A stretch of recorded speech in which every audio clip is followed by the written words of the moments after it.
Сәлеметсіздер ме? Мына жерде Самал екеуміз кіре алмай жатырмыз.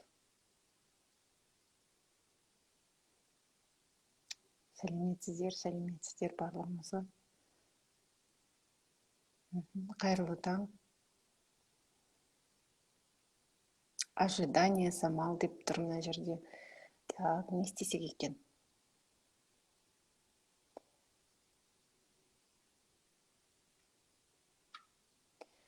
Техниканы, Инстаграмды білмегенде.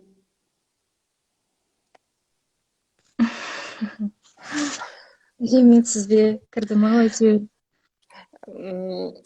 Мен Инстаграмды білмегенім бір себеп болып жатыр ма, әлде Инстаграмның өзінің бір кемшін тұсы ма, білмедім. Бірақ Инстаграмға келген кезде білімім өте таяз. Кешірім сұраймын, Самал. Ештеңе етпейді. Менде де сондай. Әйтеуір тырысып сөйтіп жатырмын. Сәлеметсіздер ме? Мына жердегі барлық басатын дүниенің бәрін басып шықтым. Бәрін бастым. Прям қонғам соншалық жүрегім жарылып кетейін деп отыр. Қалыңыз қалай, Нұргүл? Жақсы, шүкір.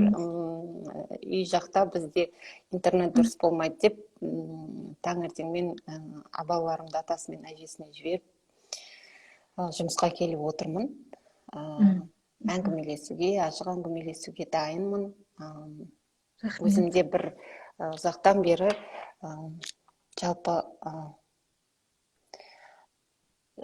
психологтарға, психотерапевт, психологияға қатысты өте шаршаңқы жүр едім. Өте шаршаулы жүрмін деп айтсам да болады. Сондықтан осы тақырыпқа байланысты айтарым бар деп ойлаймын. Үлкен рахмет сізге, келіскеніңізге. Мен сондай қуанғаным, түсімде көрдім сізді. Түсімде бір күшті сұхбат болып отыр екен. Туф, оянып кетіпті, түсім екен ғой деп. Мен ойлаймын, енді өңімізде сондай сол сіздің түсіңізге бара-бар сұхбат болар. Жақсы. Ал тыңдап отырмын, Самал.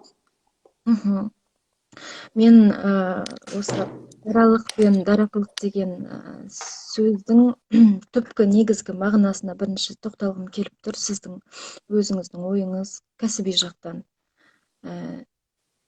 Даралық дегенде жалпы, даралық дегенде не туралы айтып жатырмыз?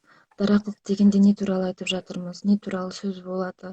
Осыны бірінші сөз басында осыны айта кетсек, ары қарай сұрақтармен ақырындап ойлағам сөйлесеміз деп. Жалпы енді даралық ұғымы, дарақылық ұғымы бұл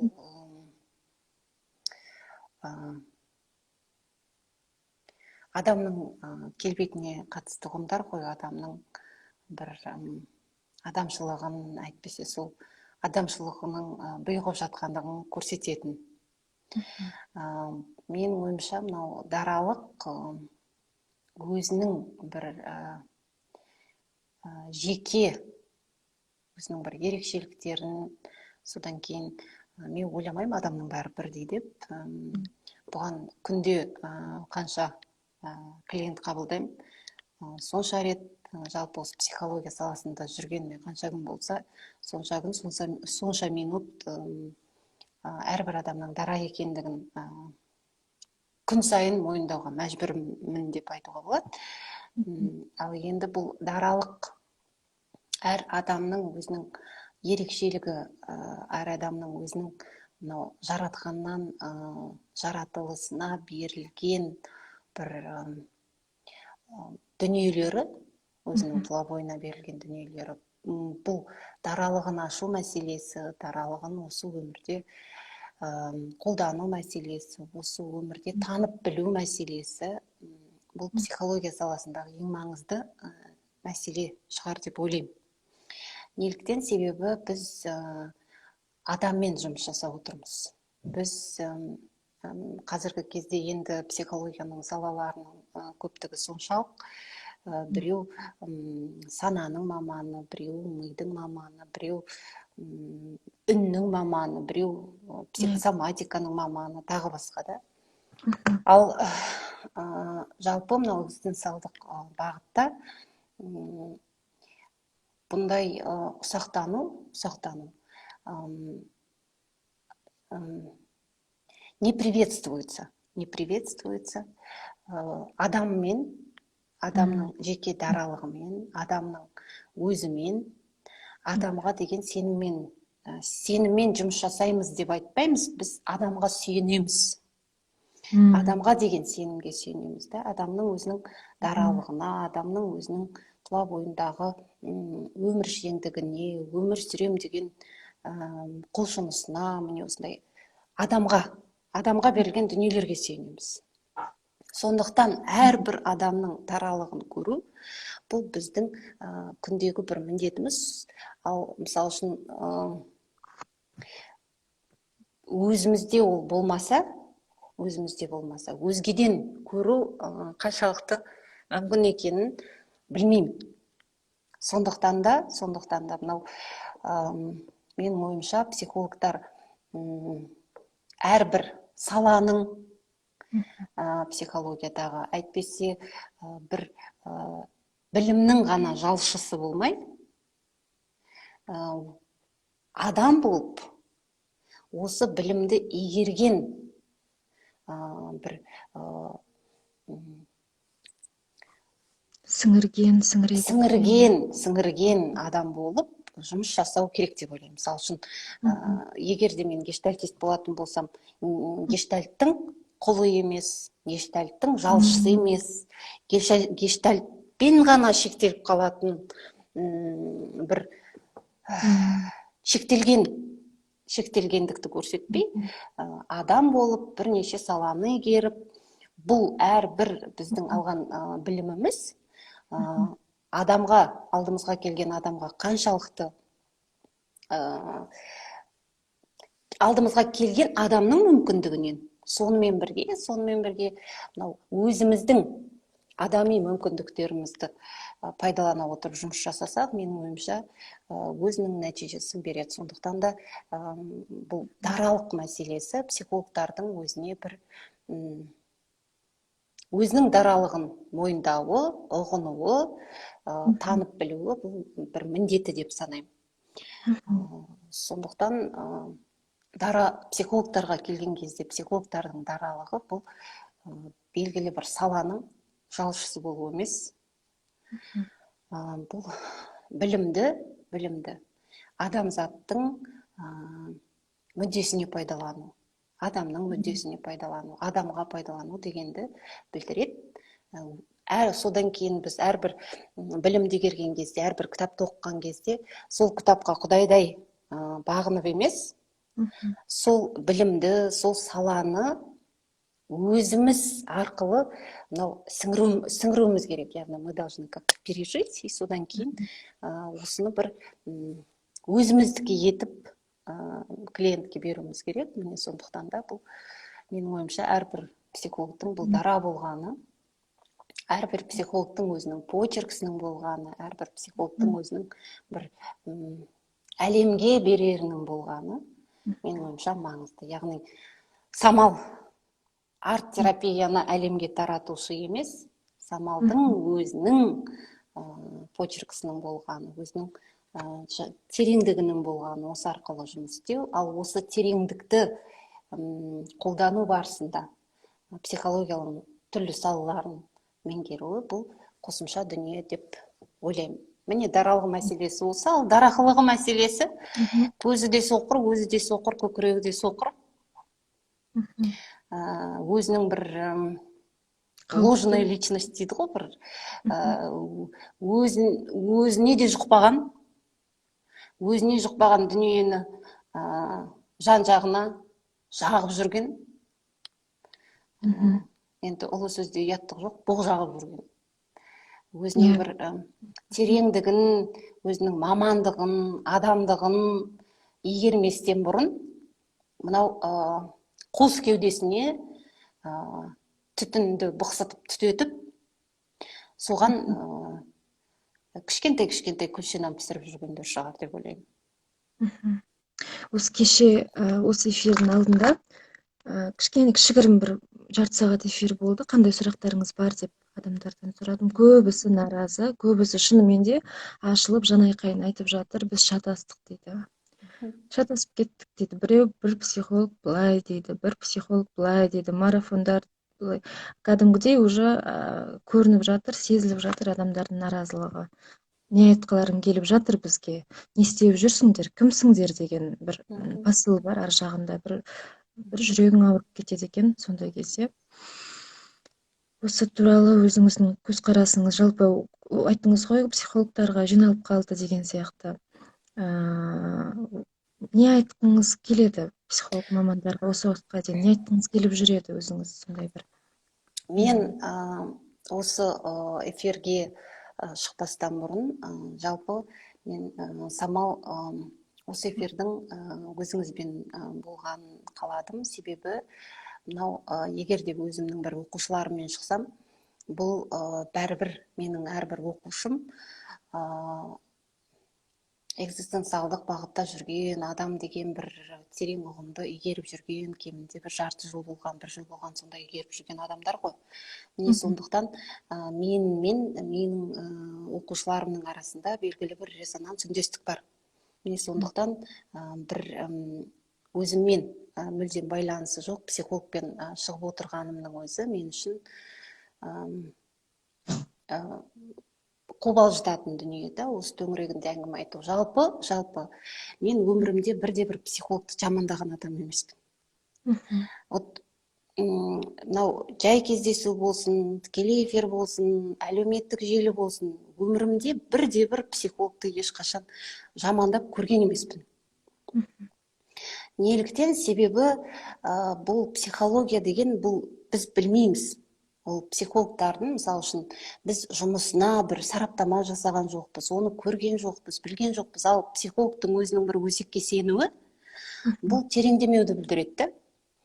Содан кейін бұл біреуді жамандамақ түгілі, мысалы үшін, осы уақытқа дейін енді барлығы біледі, менің ешкімге айтпайтын, бір ашып көрсетпейтін өзімнің меңгерген салам бар. Бұл сот эксперті психологы, бұндай жалпы сот эксперті психологы мамандығын жоғарғы білім деңгейінде меңгерген мамандар өте аз бізде.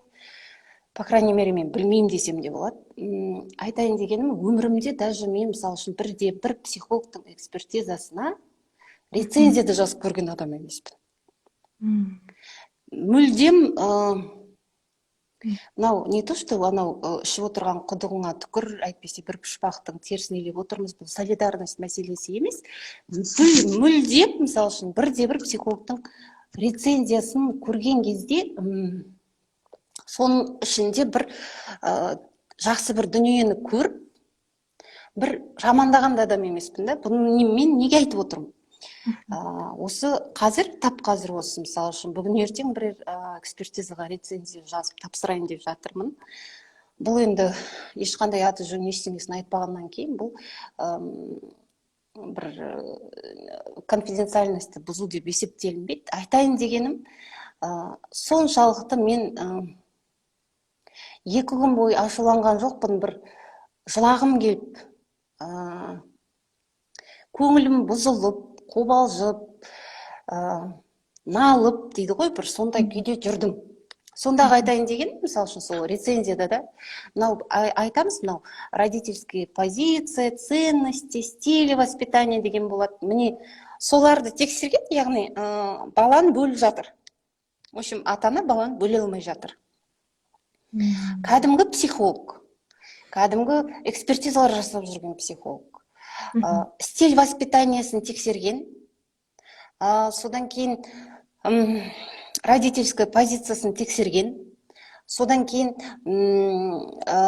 балаға деген қарым-қатынасын тексергенде, ата-ананың балаға деген психологиялық қарым-қатынасын тексерген. Бала туралы мен ерінбей санадым, 25 сөз жазылған. 6 сөйлемде 25 сөз жазылған. Мынадай садикке барат, внешний вид опрятный, Содан кейін вот мынау сыртқы мәселелерге мынау мүлдем психологияға қатысы жоқ. Қандай садикке баратынында құдай ау не шаруаң не шатағың бар екен білмеймін. Осындай сонда отырып мына енді мына экспертизаны көрген кезде, мына заключениені көрген кезде мен қазір де сөзім жоқ. Содан кейін деген тарсылдатып, пока 7 бет жаздым. Мынау бізде мынау психологияда мынау сот сараптамасы психологиясы, сот психологиясы сараптамасында бізде деген тек қана общий психологияны біліп, әйтпесе клиническая психологияны, бұларды ғана білмейміз. Сонымен бірге біз деген осы сот сараптамасына қатысты барлық нормативтік құжаттарды білуіміз керек. Содан кейін мынау даже құдай ау сіз нормативтік құжаттарды білмеңіз, психолог болмай-ақ қойыңыз, адамсыз. Мынау баланы екіге бөліп жатыр. Причем тут оның садикке барғаны? Причем тут оның ата-анасының, мысалы үшін, жарайды, стиль воспитаниясын қарасын, родительская позициясын қарасын, тағы басқасын қарасын. Но вы же вот это делите. Мынаны қарау керек қой, мынаны қарау керек. Вообще қазіргі баланың психологиялық әл-ауқаты, баланың әрбір ата-анаға деген қарым-қатынасы, баланың қазіргі бойындағы психоэмоционалдық жағдайы, неге байланысты, тек қана ата-ана емес, бұл баланың іш тартатын қандай тағы басқа қасында ересек бар екен. Бұл бала кіммен бірге тұрған кезде бұның бір психологиялық әл-ауқаты дұрысталады екен. Түсінесіз ба? То есть, мынау предметі бала туралы 25 сөз. Бала туралы 25 сөз. Енді мен бұл дүниені неге айтып жатырмын қазіргі таңда? Мысалы үшін қарасаңыз, бұл сот сараптамасы, психологиялық сараптамасы деген бұл адамның тағдыры. Баланың ата-анадан айыру, баланың ата-анамен бірге тұруы, мынау баланы қылмыстық жауаптылыққа тарту, әйтпесе адамның тағдыры шешілетін дүниеді. Адамның тағдыры, бұл адамның әлемге деген сенімі, мынау жалпы психология мамандығына деген бір сенімі, осындай бір терең дүниелер, яғни адамның тағдырын шешіп отырмыз психологтар. Осы мәселеге келген кезде 5 сөйлем, 7 сөйлем, 25 сөз. Сонда мен ойладым, егер де біздің мынау, сонда 5 жасар баланың тағдыры шешіліп жатыр. 5 жасар баланың тағдырын шешуге келген кезде пішту деп қараған психолог, сонда адам көрмей тұр ғой, мына баланы, адам көрмей тұр, ана екі ата-ананы зерттеп қоя салған. Сонда 5 жасар балаға мынау беті дір етпей, мынау көзін жұмбастан осындай дүниені жасаған психолог Инстаграм арқылы не беріп, не қояры, знаешь, Самал, это вообще 45-ші мәселе. Яғни қазіргі таңда психологтар, мынау ең маңызды деген, ең ауыр деген саласында осындай тірліктерді жасайтын болса, не үміт, не қайыр Инстаграмда жүргендерге. Міне осындай бір өзім ашумен де емес, бір алып, қынжылып жүрмін деп айтуға болады. Міне сондықтан да мынау эфирдің болғанның өзі осындай мәселелерді айтуға бір өзінің бір мүмкіндігі деп айтсам да болады. Ал енді жалпы, мысалы үшін, саған айтпай қояйын, осы жерде тыңдап отырғандарға, мынау психология деген өте ауыр ілім, өте терең ілім. Себебі медицинаның өзі, мысалы үшін, міне ұстайтын дүниелер, көзге көрініп тұрған дүниелер. Көзге көрініп тұрған дүниелерде заочно оқу деген жоқ. Көзге көрініп тұрған нәрселермен жұмыс істеу үшін кемі 6-9 жыл оқиды. мысалы басқа жерлерді мынау Қазақстанның және Ресейдің Қазақстанға беріп отырған білімінен басқа дүние жүзінде психологияны тарсылдатып бір жылдың ішінде заочно оқытатын болғандай емес, болмайды да. Ресейдің мемлекеттік вуздарының өзінде психологияны 6 жыл очно оқиды. Мынау әрбір психолог енді қазір мен көрген, мен жұмыс жасап жүрген психологтар 10 жыл, 20 жыл үздіксіз оқып келе жатқан психологтар. Міне осындай бір терең сала. Бұл сонымен қатар мысалы үшін, егер де медицинада өзінің белгіленген салалары болса, психологияда мысалы үшін аутоагрессивный поведениемен 6 ай оқыдық. Менен қосымша білім, вуздалған білімнен басқа, да, магистратурадан басқа. Переживание утраты детей пәленбай сағат. Түрлі мысалы үшін баланың әрбір мәселесінің өзі, адамның әрбір мәселесінің өзі кемі мысалы үшін 1 ай, 2 ай, кемі бір 50 сағат оқимыз. Кризисті 2 жыл оқу керек. Травманы кемі 5-6 жыл оқу керек. Осындай дүниелер бар. Ал осылардың барлығын әкеліп, тарсылдатып по одному гребенку дейді ғой, тарсылдатып кеңес беру арқылы, мысалы үшін, Инстаграмда 1 сағаттық жұмыс арқылы, әйтпесе 10 сағаттық жұмыс арқылы ол мәселелерді шешу деген, бұл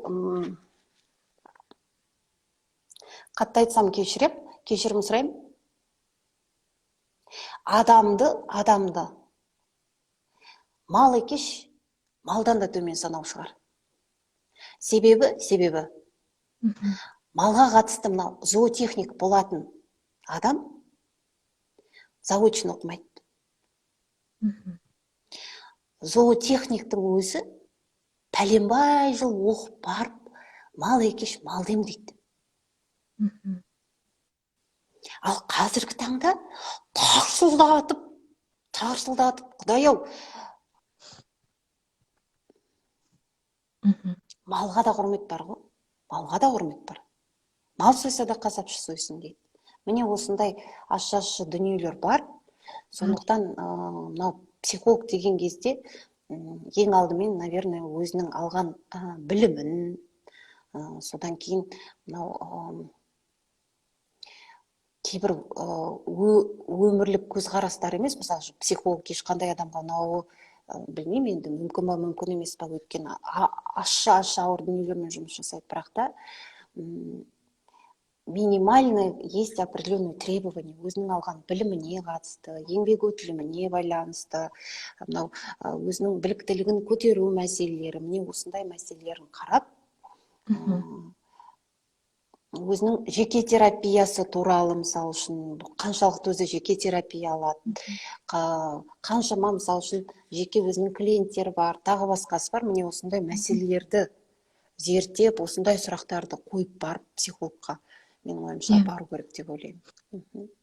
Осы психологтардың өзінің жан жарасын емдемей жатып, басқаларға көмектесем деп талпынғаны қаншалықты қауіпті екенін тағы да бір ескертіп айта кетесіз бе, өзіңіздің сол көріп жүрген, бақылап жүрген дүниелеріңізден? Өйткені мен ойлағам көбінде, басында университеттерде оқып жүрген кезде, енді балалықпен ойлайсың ғой, ой, я сама справлюсь со своими травмами деп өзім қолымнан келеді. Сосын уже жеке терапия басталған кезде таң қалдым. Без терапии невозможно, оказывается. Без терапии вообще невозможно что-то делать, кому-то что-то говорить өзің. И сол терапия, жеке терапиясы жоқ адамның басқа біреуге бірдеңе айтуы қаншалықты, қай деңгейде қауіпті, және ол қауіп қай жерге дейін бара алады? Қандай ол проблема болып тұр? Мынау енді Самал, осы жерде бір тарихи мәселеге деген кеткім келіп отыр. Барлығыңыз білесіздер, мен экзистенциалдық анализ және логотерапия саласындағы, егер де өзімнің мысалы үшін басты бағыттарымды айтатын болсам, экзистенциалдық анализ, логотерапия, соматическая процессуальная психотерапия травмы, содан кейін топтық терапия, осы үш саланың маманымын деп айтуға болады. Айтайын дегенім, мынау осылардың ішінде ең бір өзімнің бір құрметтейтін, өзімнің бір өзімді тапқан сала ретінде экзистенциалдық анализ бен логотерапияны айтам. Енді бұны неге айтып отырмын? Мынау 90-шы жылдары экзистенциалдық анализ бен логотерапия Виктор Франклдың саласы болып, 90-шы жылға дейін саласы болып есептелінді. Содан кейін 90-шы жылы экзистенциалдық анализ бен логотерапия екіге бөлінді. Егер де экзистенциалдық анализ, Бинсвангер деген өзінің атақты негізін қалаушы бар. Бірақ қазіргі таңда бұл Бинсвангердің экзистенциалдық анализін соншалықты бір психотерапиялық деңгейде қолданып жүрген адам аз. Қазіргі таңда экзистенциалдық анализ бен логотерапия екіге бөлінуінің себебі осы психотерапияға, психологтардың өз терапиясына байланысты.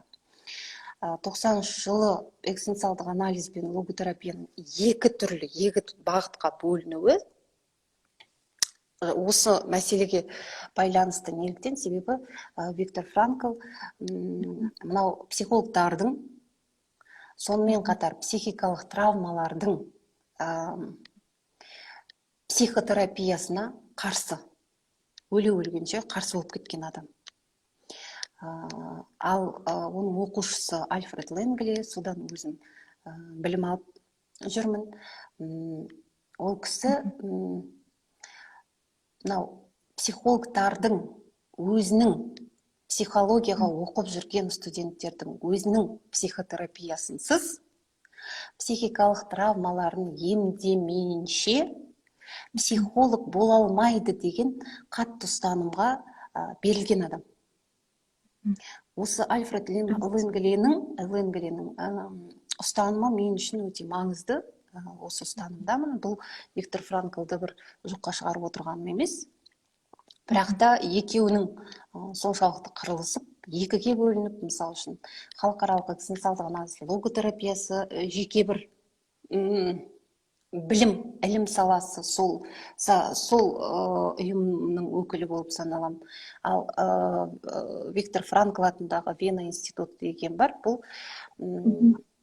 басқа бір экзистенциалдық анализ бен логотерапияны оқытатын, екеуі үш қайнаса сорпасы қосылмайтын екі салаға бөлініп кеткен.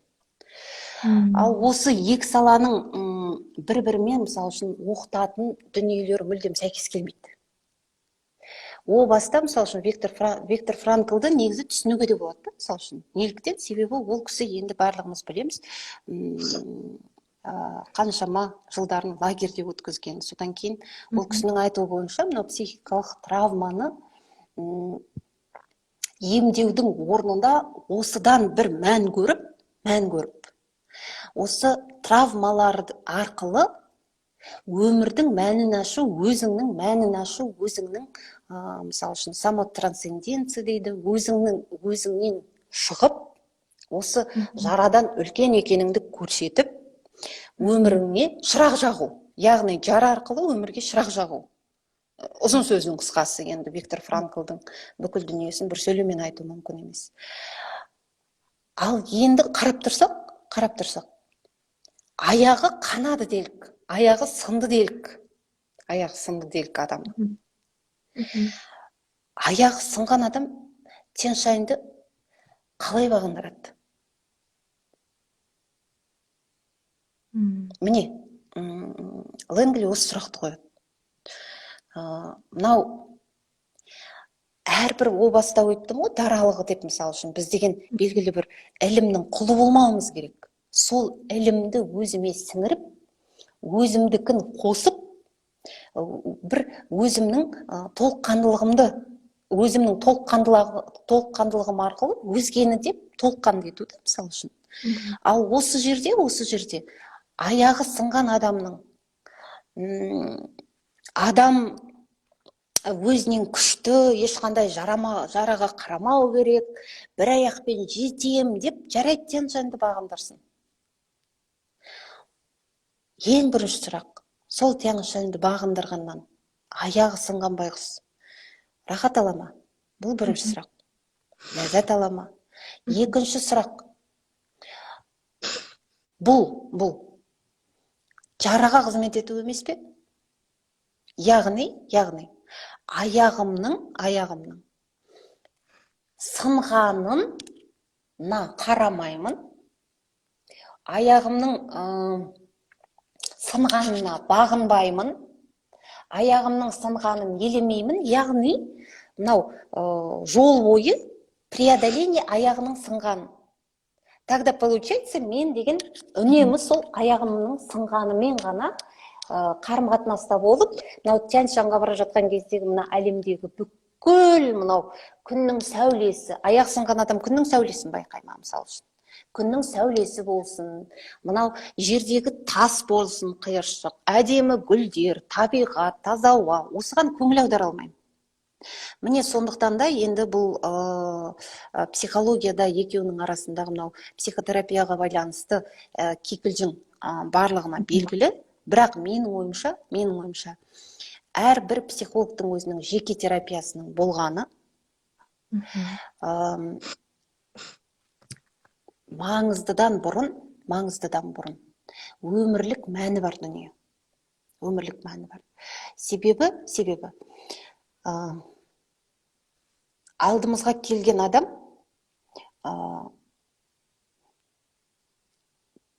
бізге сүйенуге келеді. Алдымызға келген адам бізден бір сүйемелдеуді қажет етеді. Ал егер де менің өзім осы мәселеде жаралы болып отырсам, онда оған сүйемел көрсетуім екіталай. Одан бөлек қазіргі таңда менің ойымша кейбір психологтар бар, өзінің жарасын, мысалы үшін қазір деген самалдың бойындағы бір жараны емдеу, ол жеңіл ғой. Себебі менің тәнім ауырмайды, менің жаным ауырмайды. Міне сондықтан да өзінің жарасы бола тұра, өзінің жарасын емдеуге өзінің күші жетпей тұра, қауқары жетпей тұра, өзгенің бойындағы жараны емдеуге ұмтылатын психологтар көп. Бұл қаншалықты дұрыс екенін ол енді білмеймін. В любом случае, менің ойымша, әрбір психологтың жеке терапиясы мәселесі өзінің ары мен ұятының алдындағы мәселесі деп ойлаймын. Без терапии клиентке бірдемені жасау, оған сүйемелдеу жасау жақсы, оған тірек болу, оған яғни жарасын емдеуге, мысалы үшін, егер де мен өзім жараны емделетініне сенбей отырсам, өзімнің жарам емдемесе, онда мынау сылдыр су жетеді ғой клиентке. Менің өзім сенімнен жұрдай болсам, клиентім мен қалай жұғады ол сенім? Міне сондықтан да бұл өзінің жеке терапиясы жоқ психологтардың, менің ойымша, өмірде өміршең емес. Өмірде ұзаққа бармайды деп ойлаймын. Сондықтан өзінің ары мен ұятының арасындағы мәселе, екіншіден жалпы етіп жанып, жалпы етіп сөнетін бір қағаз сияқты өмір сүреді деп ойлаймын.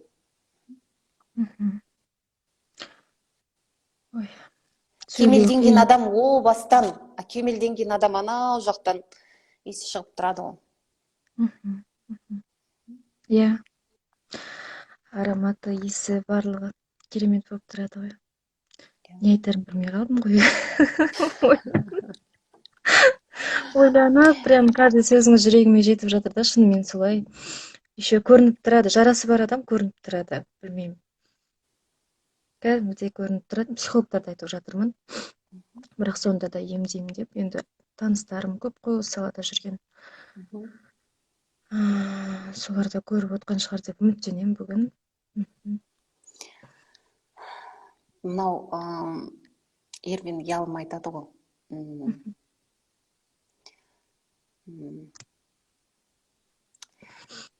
Жақсы психотерапевт болу үшін ол кісінің мен 45 түрлі саланы меңгер, әйтпесе мынаны өйт, бүйт деген өмір естімеппін, ешқандай оның бір өзінің еңбектерінен де оқымаймын. Жеке терапия. Жеке терапия. Жақсы психотерапевт, психолог маман боламын десеңіз, өздеріңіз емделіңіздер, өздеріңіз кемелденіңіздер дейді. Сондықтан менің ойымша біздің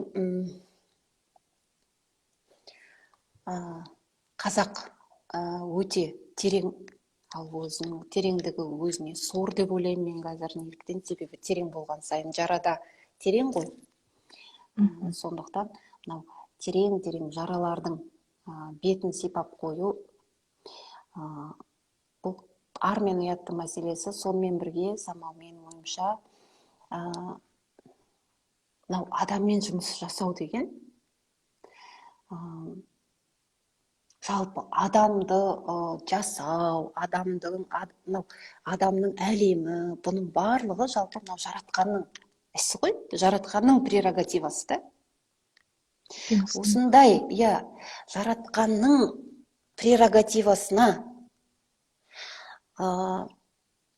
тазалық арқылы емес, сасықтық пен пасықтық арқылы қол салу. Мынау сүйсіну, тамсану арқылы емес,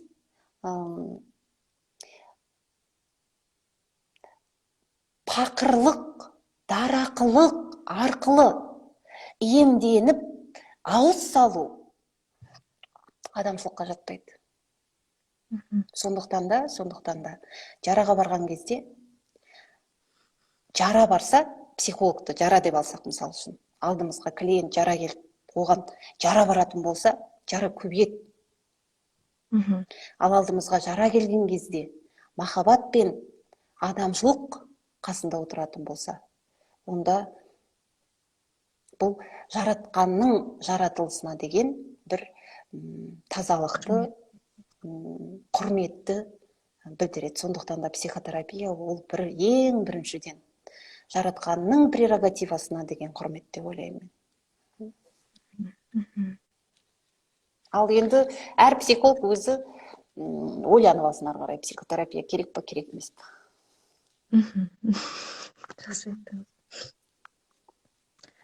Сосын айтайын ба, айтпай қойын, айтыңызшы деп айтып еді кеше біреу, Нұргүл апайдан сұраңызшы осы сұрақты деп. Қалай қарайды екен, карма деген дүниелерге көп адам сеніп қалды.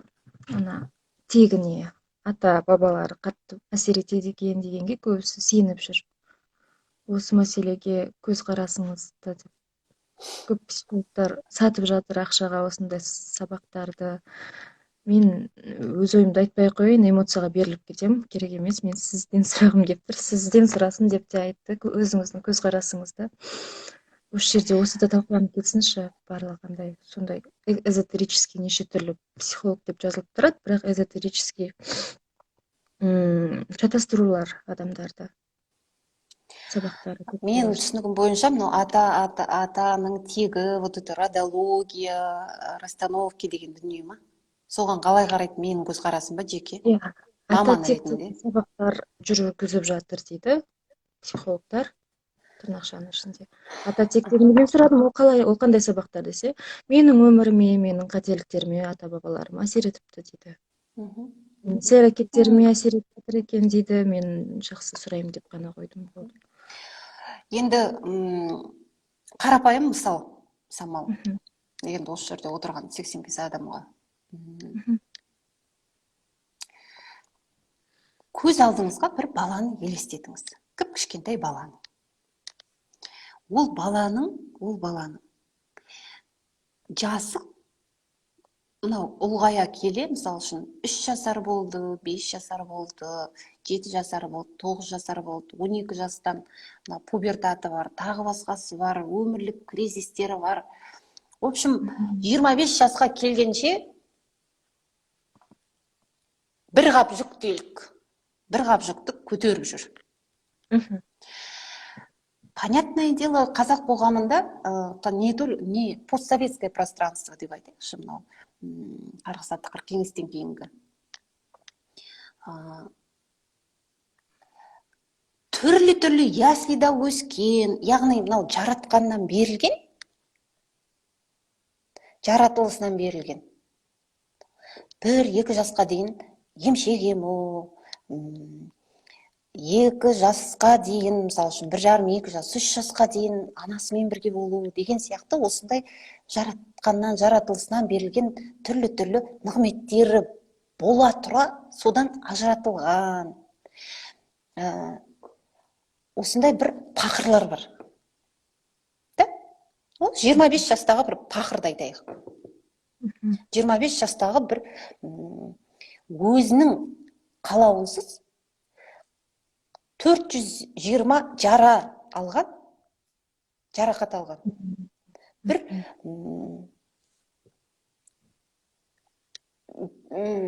бейкүнә адамды айтайық. Ал енді қараңыз. Осы 25 жасар, 25 жас ғұмырында 420 жарақат алып үлгергеннің әл-ауқаты мен қауқары қандай? Қазақтың баласы қазір 25 жаста өте шаршаған бала. Әл-ауқаты. Parentification, тағы басқа, өз өмірін сүрмейді, өл ара кезең, осындай әл-ауқаттан, қауқардан жұрдай бала. Ал енді, осы өзінің өмірінде, осы дүниені алды. Осы әл-ауқаттан жұрдай баланы самалға әйтпесе Нұргүлге кел деген делік. Өмір сүргім келмейді. Не қалауымды білмеймін. Қандай мамандық иесі болғым келетінін білмеймін. Ата-анамнан әлі ажырата алмай жатырмын. Мынау ісім сүйкімсіз. Мына жерім ауырады, мына жерім бүйтеді, яғни қауқарсыз. Адам келіп отыр алдымызға. 1 грамм артық дүниені көтере алмайтын. Невроздан басқа ештеңе жоқ. Ал енді осы адамды Қанжығалы Қабанбайдың кездескен, әйтпесе Голощекиннің кезінде аштықпен кездескен, 31 жылдан бастап атылған, сатылған, осындай қауқары жоқ байқұсты, осындай ата-бабасы басынан өткерген сұмдық толағайдай дүниелермен кездестіру қаншалықты адамшылыққа жатады Самал, қалай ойлайсың? Айналайына өз басының, өз қотырын қасып, өз басының бетін тазалаусын ол.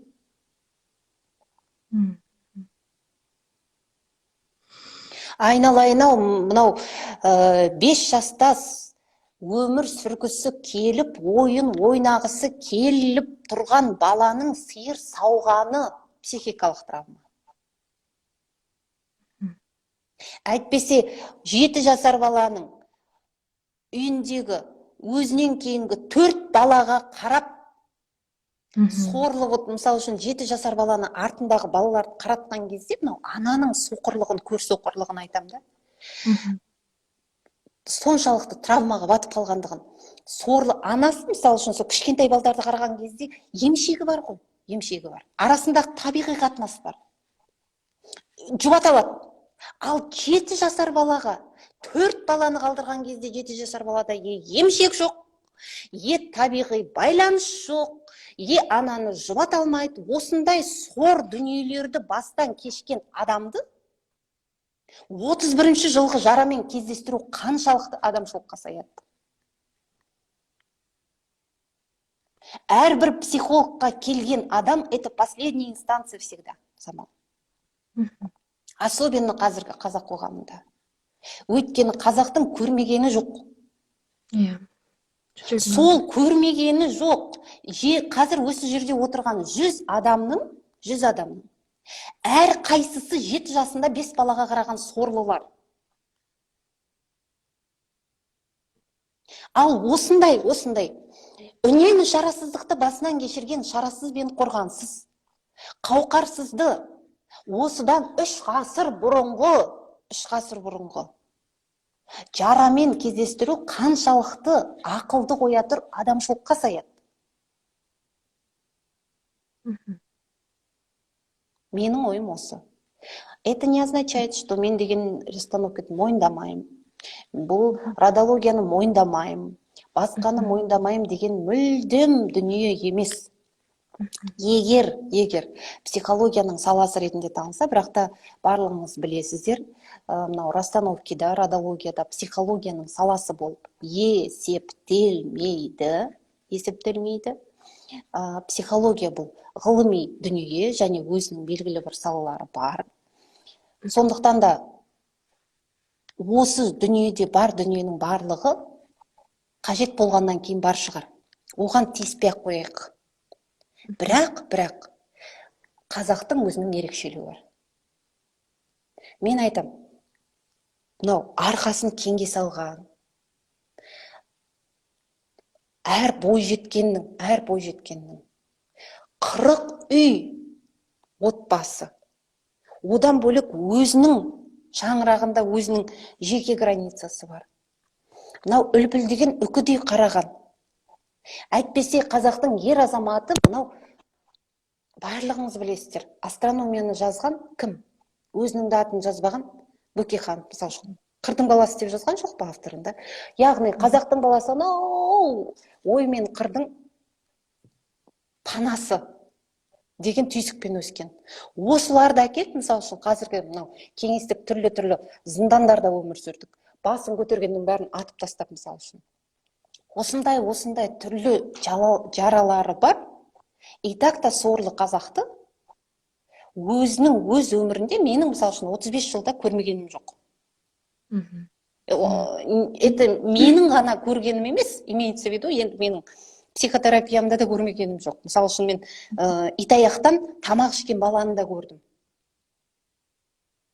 Одан бөлек небір сор дүниелерді көрдім, мысалы үшін. Осындай өз өмірінде сор дүниелерді реттеп алуы, соның ықпалынан, өзінің өмірінде көрген сордың ықпалынан шығудың өзі адам үшін жеткілікті. Одан шықпай жатып, мынау өзімнің басымда 45 тонна. Сол 45 тонна мен 17 ғасырға барып тарсылдап бару деген, я так не могу. Шаршайтындай, шатасатындай жөні бар халықтың. Өйтіп жан айқайында. Үлкен рахмет. Прям күшті түсіндіріп бердіңіз. Шын мәнісінде солай. Тағы бір сұрақ қойайыншы. Психологияны шәкәрім көңіл деп аударыпты. Психиканы көңіл деп аударыпты. Сіз қалай аударасыз, қалай түсінесіз? Өйткені ол деген бір ғайып әлем ғой, адамның болмысы динамичный, всегда өсетін, всегда новый ғылымдар пайда болатын, всегда ол зерттеле беретін, ашыла беретін. Соны сіз жеңілдетіп өзіңізге қабылдау үшін Нұргүл қалай аударған екен психиканы өзі үшін? Мен енді ешқандай аударған жоқпын. Мен осы күнге дейін Аймауытовқа ғашық адаммын. Сондықтан жан жүйесі мен ойымша өте бір толыққанды дүние деп айтуға болады. Бірақ әрбір адаммен жұмыс жасаған кезде адамды мынау жараның ықпалынан, жараның зынданынан, бетжүнтәлі айтады ғой мынау психотерапия деген бұл әрбір адамды зынданнан босату деп, жараның зынданынан босату дейді. Ол енді плен деп айтқан, бірақ мен зындан деп аударып алғам ғой өзім. Жараның зынданынан нету дейді да, босату дейді. Мынау адамды жараның зынданынан босату барысында, адамды жарадан үлкен ету барысында, яғни психотерапияның барысында, енді өзімнің түйгенім, бұл туралы мен өте лекцияларда оқимын. Тек қана психикамен шектелген дұрыс емес. Жан жүйесімен шектелген дұрыс емес. Неліктен? Себебі барлығыңыз білесіздер, особенно Самал білет, пропрецептивное ощущение деген бар да. Мысалы үшін мынау ішкі түйсік сезіну адамның всем своим нутром. Ал енді мына жерде Нұргүл отырсын делік. Нұргүлді соғып кеткенде, теуіп кеткенде, басып кеткенде, жамандық жасағанда, алдағанда, тағы басқа қылған кезде Нұргүлдің тірі екенін көрсететін тек психика емес. Нұргүлдің тірілігін көрсететін пропрецептивное ощущение. Яғни бүкіл мынау нерв жүйесі. Тірі болуы. Яғни бір сөзбен айтқан кезде бұл адамның түйсігі. Психика бізде деген 12 құрсақта жатқанда 12-ші аптада пайда болмайды, адамда пайда болатын алдымен жаны, содан кейін түйсігі пайда болады. Ощущениесі пайда болады. Тәні пайда болады. Сондықтан да мынау жараның құрсауынан босау барысында менің ойымша адамның толыққандылығы, адамның жаны, көңілінің қалауы, адамның тәні арқасын кеңге салуы, тәнімен жұмыс, содан кейін адамның өмірінің мәнімен жұмыс. Яғни мен мына жерде мал болып, ит болып келген жоқпын дүниеге. Маған адамшылық ғұмыр беріліпті, осы ғұмырдың бір мәні бар. Сонымен қатар іс-әрекет, яғни біз бір нәрсені преодолевать еткен кезде, біз тек қана санамен преодолевать етпейміз оны. Біз іс-әрекет арқылы. Егер мен қорқып тұрмын ба, соны жасау арқылы. Яғни іс-әрекетпен, мынау психика, сана, осы дүниелермен, яғни адамның толыққандылығын көрсететін осындай деңгейлер бар деп өзім мойындаймын. Бұл деңгейлердің барлығы адам осының бір мәнін 12-те бір гүлін ашқан кезде, тәнін сезіне білген кезде, жанының қалауын, өзінің эмоциялары, чувстволары, өзінің сознание, санасы, өзінің өмірінің мәні, осындай дүниелердің барлығы мынау іске қосылған кезде, о баста жаратқаннан жаратылыс, осылардың барлығы іске қосылған қой. Сол қайтадан қалпына келген кезде, менің ойымша жарақат құрсауын, адам жарақаттың құрсауынан толық босады деп айтуға болады. Сондықтан да тек қана психиканың өзі адамның өмірінде маңызды емес, аталған дүниелердің барлығы маңызды деп ойлаймын. Жан дүниесі. Жалпы адам. Мысалы үшін, егерде, адамның іс-әрекеті қандай маңызды. Мен мысалы үшін кішкентай бір баланы көріп тұрған кезде, далада тоңып тұрған, менің соған адамшылығым ашылмаса, сол балаға қатысты әрекет жасамасам, менің қандай адамшылығым? Әйтпесе мен деген аузым көпіріп, күшті психолог екем. Бірақ мынау бет әлпет түгел өзгерген. Мынау тұла бойым түгел өзгерген, қазір деген өзгерткіш қой бәрі. Осындай өзімнің тәніме қасірет жасап отырсам, ол менің қандай адамшылығым? Егерде менің қалауым қалауым. Сол екеуміз қай күні шығамыз дедік. Сол күні мысалы үшін мен деген жақынымнан айырылып қайғырып отырған кезде қолымды бір сілтеп Нұргүлдің жанына, сен мен осы жерде аузым көпіріп отырса, менің қандай адамшылығым? Міне сондықтан да менің ойымша адамның адамшылығы бұл психикаға келіп тірелмейді. Одан да кең дүние. Так, бір-екі сұраққа жауап берсек, бір 10-15 минуттай уақытымыз бар екен. Мен сұрақтарды примерно дайындағам, осыларды қояйын, осыны түсінгім келеді деп, бірақ уже бәріне жауабын алып алдым. Сондай жарайды онда. күшті түсіндірдіңіз, үлкен рахмет сізге. Ондай болса бір комментарийларды көрейік, мүмкін мына жерде. Білмеймін, неге екенін білмеймін, шынымды айтайын. Мен тікелей эфирге шыққан кезде ешкім сұрақ қоймайды. Либо менің өңім жылы емес, либо айтқан менің әңгімелерім ұнайма, білмеймін, неге екенін білмеймін. Осы жерде 110 адам отыр, меніңше. Мына жерде бір сұрақ жоқ. Сұрақ қойыңыздар. Өте дұрыс артып отырсыз дейді. Айтып Жақсы. Вот, мынандай сұрақтар жоқ екен. Жарайды, осындай. Бұл енді менің ойымша бір психологтарды жамандайық, әйтпесе бір психологтарға бір өзгенің пасықтығы арқылы өзіміздің бір ақтығымызды дәлелдейік деген дүние емес деп ойлаймын. Оқырмандар дұрыс түсінетін шығар. Менің ойымша мынау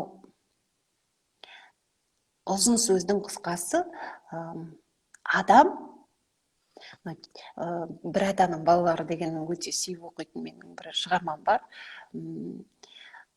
Осы әлемді жаратушы бар, осы әлемді игеріп отырған адам. Ит емес, мал да емес. Сондықтан да, яғни жаратқаннан осындай адамның жаратылысына деген құрмет болса, махаббат болса дейміз. Осындай махаббат болса, осындай сенім болса, Құдай-ау Самал, неліктен біз тек психикаға сенеміз? Неліктен біз қазір немене өзі, армандар, бірдемелер, яғни жаратқаннан адамға деген осындай құрмет болса, осы жаратқаннан адамның жаратылысына деген құрметті ары қарай жалғастыратын, соны көрсететін, соны ұғындыратын ең бірінші психолог мамандар болу керек деп ойлаймын. Не сондықтан да психологтарға және де біздің әріптестерімізге адамның күшіне, адамға сеніп, білімді дұрыс пайдалану керек деген бір осындай шақырамыз деп айтайын. Так, сұрақ қойыпты. Я қойып жатыр. Так. Алды. Неге мейірімді адамдар көп пайдаланады дейді.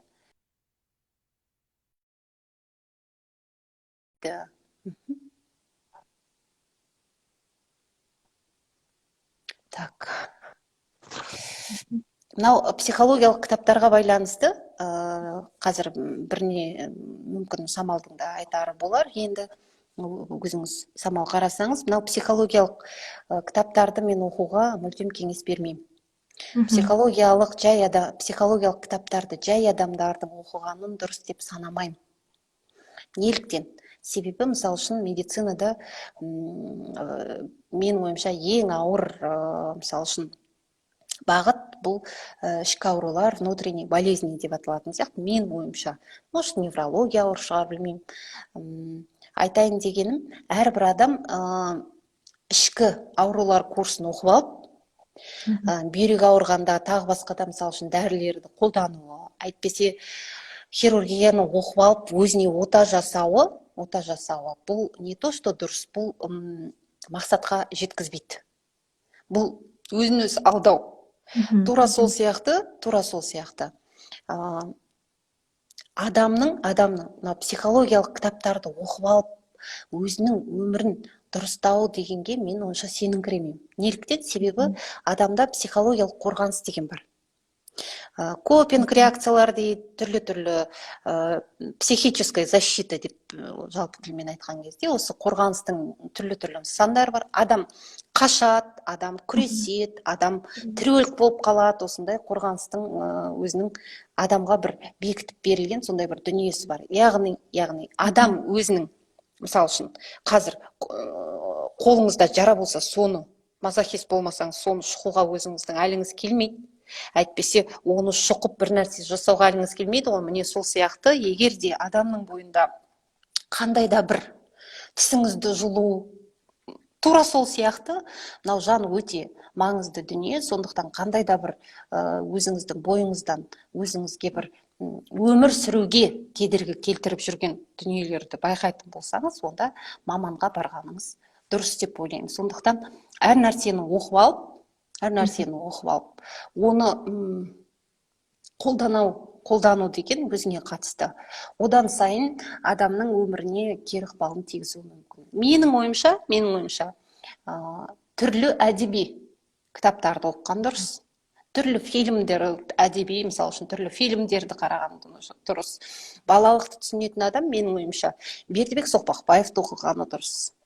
Керемет, оқыңыздар, баланы танисыздар, мысалы үшін. Бір атаның балаларын оқыңыздар, яғни адамның мүмкіндігі туралы, адамның бойындағы жаралар туралы, сол менің ойымша жара туралы Абайдан артық ешкім жазбаған сияқты. Адамның мүмкіндіктері туралы Есенберлиннен артық ешкім жазбаған сияқты. Осындай дүниелерді или Волоколамск тас жолы, мысалы үшін, осындай дүниелерді оқыса, менің ойымша, адам кемелденеді деп ойлаймын. Рахмет Так, жауабыңыз. сізге қандай сұрақ ұнады, Самал? Қандай сұраққа жауап бергіңіз келіп отыр? Өте көп мына жақта. Сізге Жүсіпбек Аймауытовқа неге ұнатасыз деп сұрап жатыр. Жүсіпбек Аймауытов өйткені Жүсіпбек Аймауытов пен Байтұрсыновты ойлаймын, өле-өлгенше жақсы көріп құрметтеп өтемін деп. Неліктен? Себебі мынау орыс тілінде, жалпы тілдерде септік жетеу емес. Септік, жеті септік емес, толып жатқан септіктер бар. Септіктердің түрі өте көп, мысалы үшін орыс тілінде. Ал соны Байтұрсын, білмеймін, қазақ баласын сүйгендігі соншама, бастайды ғой. Бастауыш. Баяндайды. Яғни пысықтаушта. Яғни бір қазаққа деген құрметі, осыны игерсін деген, қазаққа деген махаббаты, бала түсінсін, балаға деген құрметі, бастауыш, баяндауыш, пысықтауыш, толықтауыш. Шынымен толықтырып тұр ғой, толықтауыш. Шынымен баяндап тұр, баяндауыш. Міне осындай қиындата бермей, Құдай-ау, мынау визуализация бірдеме де бермей, кәдімгі өзімізге, төл дүниемізге сіңісіп кететін сондай бір қарапайым дүниені бергенде.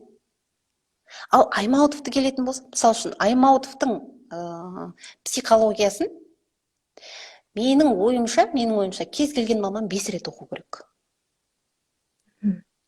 Өте қарапайым тілде, өте бір, мысалы үшін қараңыз, 26 жылы, бұл енді кеңестің қаруының соншалықты өткір кезеңі, кеңестің қылышының өткір кезеңі.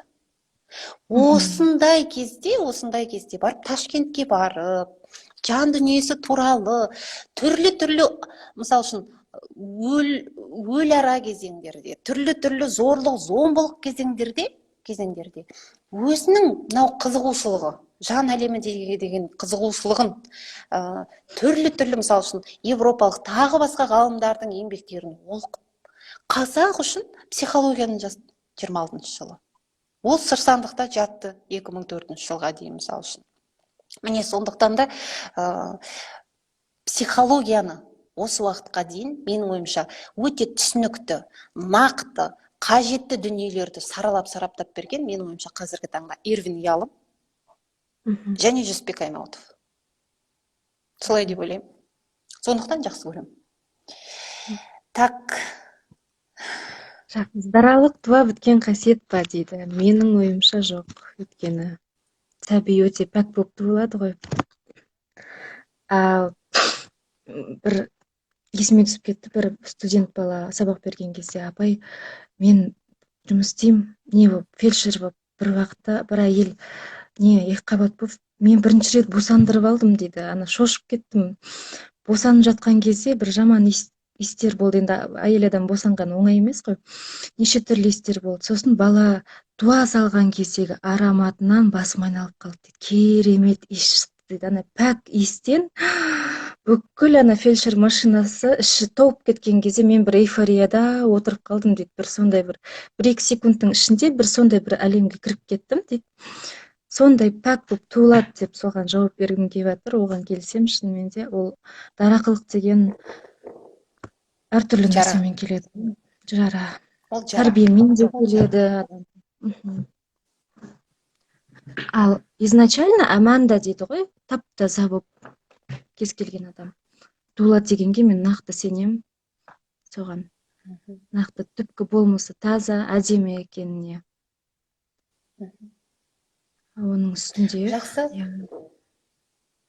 Сізге, Нұргүл, рахмет. Тағы шақырсам бола ма сізді? Өйткені бір-екі Әрине. Толстойдың нелері шықты. Өзім түсінбей жүрген сол Толстойдың бір философиясы, осы именно жан әлеміне қатысты. Сіздің ойлайтыныңыз, ой пікіріңіз өте сондай құнды, маңызды мен үшін, көрермендер үшін де. Сол үшін рұқсат болса тағы да шақырайын сізді уақыт өте келе. Жақсы. Келесі кездескенше, олай болса, сұрақтарыңыз болса, қойыңыздар, посттардың астарына қойыңыздар. Енді бар білгенімізді осылай жеткізіп, түсіндіріп айтуға тырысамыз. Мен ауыр түсіндіремін деп ойламаймын. Ауыр түсіндіресіз деп жатыр. Енді қалай барынша жеңіл түсіндіріп жатырмын деп ойлаймын. Психологияның өзі жеңіл дүние емес, өте терең дүние, сондықтан барынша түсінікті етуге тырысамыз. Жақсы, келесі кездескенше, Самал, сізге де рахмет. Амандықпен жүздесейік. Жақсы, сау болыңыздар. Сау болыңыздар. Сау болыңыздар.